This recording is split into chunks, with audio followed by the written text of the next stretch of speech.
হযরত মুহাম্মদকে নিয়ে যে কটূক্তি করেছে, তাকে যে খারাপ কথা বলেছে, ছেলেটি নাকি মারা যায়নি, উপরে আল্লাহ রয়েছে, ভগবান রয়েছে, তারা বুঝবে।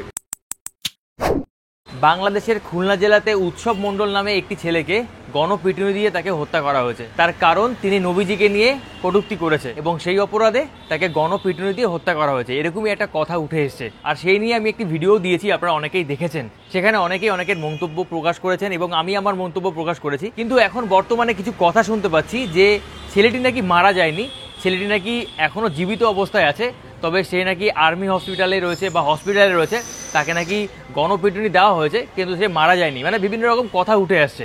তো সেই জন্যই আমি ভিডিওটা করছি, কারণ আমি চেয়েছিলাম যে ছেলেটা শাস্তি হোক। কারণ আমি একটা কথা আগেও বলেছি, ছেলেটি অবশ্যই অন্যায় করেছে। মানে ইসলাম ধর্মের প্রিয় নবী, তাকে নিয়ে যে সে কথাটা বলেছে সেটা তার বলা উচিত হয়নি। অবশ্যই সেটা সে অন্যায় করেছে, তার জন্য সে শাস্তি অবশ্যই পেত বা তাকে দেওয়া উচিত ছিল, কিন্তু তাকে মেরে ফেলাটা কখনো উচিত হয়নি।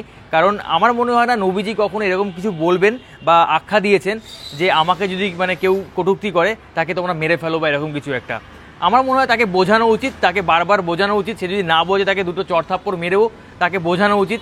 আর যদি সে না বোঝে তাকে ছেড়ে দেওয়া উচিত। উপরে আল্লাহ রয়েছে, ভগবান রয়েছে, তারা বুঝবে। আমি আপনি তো কেউ না, আমি আপনি তো তাকে বোঝানোর কেউ না, যখন বুঝিয়ে না পারছি। আমরা চেষ্টা করেছি, পারিনি, কিন্তু তাকে এখন মেরে ধরেও তো আমরা আর পারবো না। তখন উপরে আল্লাহ রয়েছে, ভগবান রয়েছে, ঈশ্বর রয়েছে, তারা দেখবে।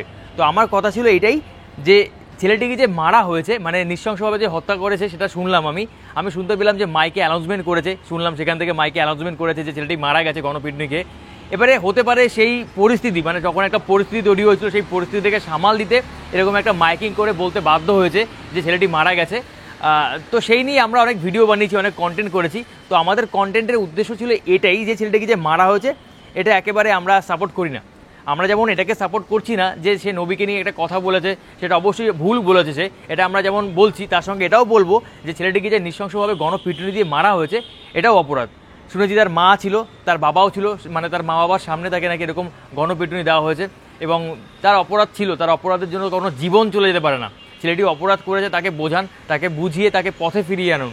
আর যদি সে পথে না ফেরে তাকে ছেড়ে দিন, তাকে আইনের আয়তায় নিয়ে আসুন, লাগলে তাকে জেল দিয়ে দিন, তাকে আইন যে ব্যবস্থা নেবে সেই আইনের ব্যবস্থা তাকে সেই ব্যবস্থার উপরে ছেড়ে দিন। কিন্তু আমি আপনি তো সেই কোনো রকম মানে কি বলে আইন তো হাতে তুলতে পারি না, তাই না? গণপিটুনি দিয়ে তাকে যদি মেরে ফেলি তাহলে কি হবে? নবীজি তো কখনো এরকম কথা বলেনি, আমার তো মনে হয় না নবীজি কখনো বলেছে। অনেকেই দেখেছি ভিডিও করেছে, আমরা আগে ভিডিও দেখিয়েছি, আমি অনেকে দেখেছি বলেছে প্রিয় নবী নাকি এরকম কথা বলেছে, আমাকে যদি কেউ গালি দেয় বা কটূক্তি করে তাকে নাকি মেরে ফেলা উচিত, নবীজি নাকি এরকম কথা বলেছে। আমি জানি না আসলে এই কথাটা সত্য কিনা। এবার আমি তো ইসলাম না, আমি হিন্দু ধর্মের। তো আমার ভিডিওর উদ্দেশ্য ছিল এটাই, ছেলেটাকে যদি কেউ মেরে ফেলতো গণপিটুনি দিয়ে সেটা একটা অন্যায়। তবে আমি শুনতে পাচ্ছি যে ছেলেটাকে নাকি মারা হয়নি, ছেলেটি নাকি এখনও জীবিত অবস্থায় আছে, বাট এটা কতটা সত্য আমি তো জানি না। যেটা শুনতে পাচ্ছি সেটাই আপনাদেরকে জানাচ্ছি, কারণ আমি চাই না আমার ভিডিও নিয়ে কারোর ভিতরে কোনো রকম ক্রোধ বা হিংসা বা কোনো রকম প্রতিহিংসা জন্মাক। সেই কারণে এই ভিডিওটা করছি, কারণ আমি জানি হতে পারে আমার অনেক হিন্দু সম্প্রদায়ের বন্ধু যারা আমরা সনাতনী রয়েছি, তারা এই ভিডিওটা দেখে আমাদের ভিতরে একটা ক্রোধ বা রাগ হতে পারে যে একটি ছেলেকে মেরে ফেললো। দেখা গেছে আলটিমেটলি ছেলেটা মারা যায়নি, তবুও আমি বললাম আমার ভিডিওতে আপনারা শুনে ভাবলেন যে ছেলেটি মারা গেছে।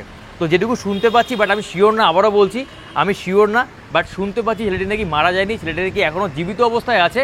তবে তার অবস্থা খুবই খারাপ, সে রয়েছে হচ্ছে গিয়ে বাংলাদেশে খুলনাতে কোনো আর্মি হসপিটালে রয়েছে হয়তোবা। তবে তাকে মারধর করা হয়েছে, এটা সত্যি, কিন্তু ছেলেটি এখনও মরে যায়নি যেটুকু শুনতে পাচ্ছি। বাট আমি আরেকবারও বলছি, but I am not sure, আমি এখনও শিওর না।